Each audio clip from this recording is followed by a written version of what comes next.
parlor upon him, and locked them. When he was gone out, his servants came, and when they saw that, behold, the doors of the parlor were locked, they said, Surely he covereth his feet in his summer chamber. And they tarried till they were ashamed, and behold, he opened not the doors of the parlor. Therefore they took a key and opened them. And behold, their lord was fallen down dead on the earth, and Ehud escaped while they tarried, and passed beyond the quarries, and escaped unto Seirath. And it came to pass, when he was come, that he blew a trumpet in the mount of Ephraim, and the children of Israel went down with him from the mount, and he before them. And he said unto them, Follow after me, for the Lord hath delivered your enemies, the Moabites, into your hand. And they went down after him, and took the fords of Jordan toward Moab, and suffered not a man to pass over.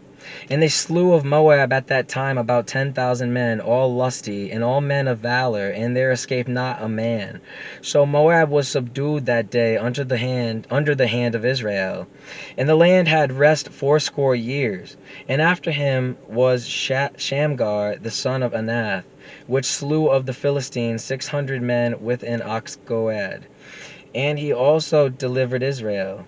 And the children of Israel again did evil in the sight of the Lord, when Ehud was dead. And the Lord sold them into the land of Jabin, king of Canaan, that reigneth in Hazor, the captain of whose host was Sisera, which dwelt in Harosheth of the Gentiles.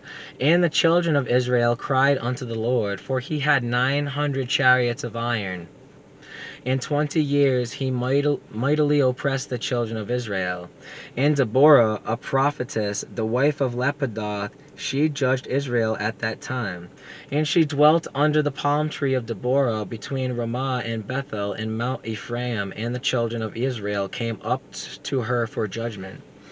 And she sent and called Barak the son of Abinoam out of Kadesh Naphtali, and said unto him, Hath not the Lord God of Israel commanded, saying, Go and draw toward Mount Tabor, and take with thee 10,000 men of the children of Naphtali and of the children of Zebulun?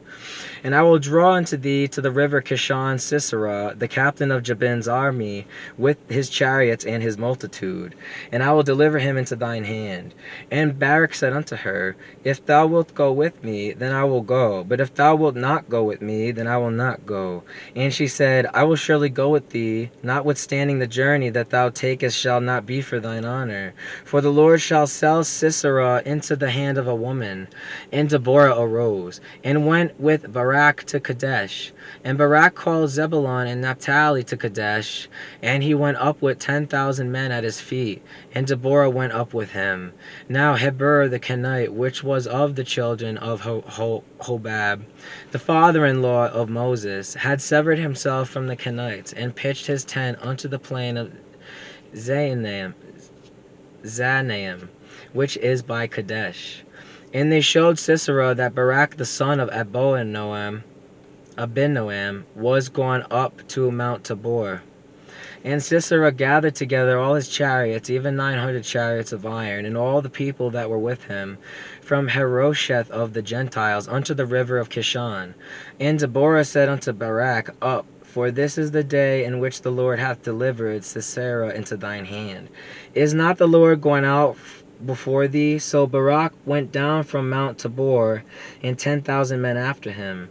And the Lord discomfited Sisera and all his chariots and all his host with the edge of the sword before Barak, and that Sisera lighted down off his chariot and fled away on his feet.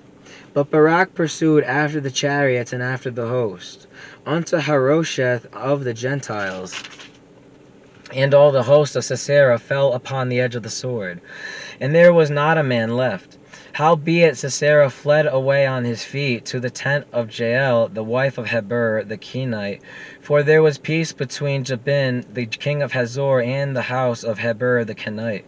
And Jael went out to meet Sisera, and said unto him, Turn in, my lord, turn in to me, fear not. And when he had turned in unto her into the tent, she covered him with a mantle. And he said unto her, Give me, I pray thee, a little water to drink, for I am thirsty. And she opened a bottle of milk, and gave him drink, and covered him. Again he said unto her, Stand in the door of the tent. And it shall be, when any man doth come and inquire of thee, and say, Is there any man here? That thou shalt say, No. Then Jael Heber's wife took a nail of the tent, and took an hammer in her hand, and went softly unto him, and smote the nail into his temples, and fastened it into the ground. For he was fast asleep and weary, so he died. And behold, as Barak pursued Sisera, Jael came out to meet him, and said unto him, Come, I will show thee the man whom thou seekest. And when he came into her tent, behold, Sisera lay dead, and the nail was in his temples. So God subdued on that day Jabin the king of Canaan before the children of Israel. And the hand of the children of Israel prospered, and prevailed against Jabin the king of Canaan, until they had destroyed Jabin king of Canaan.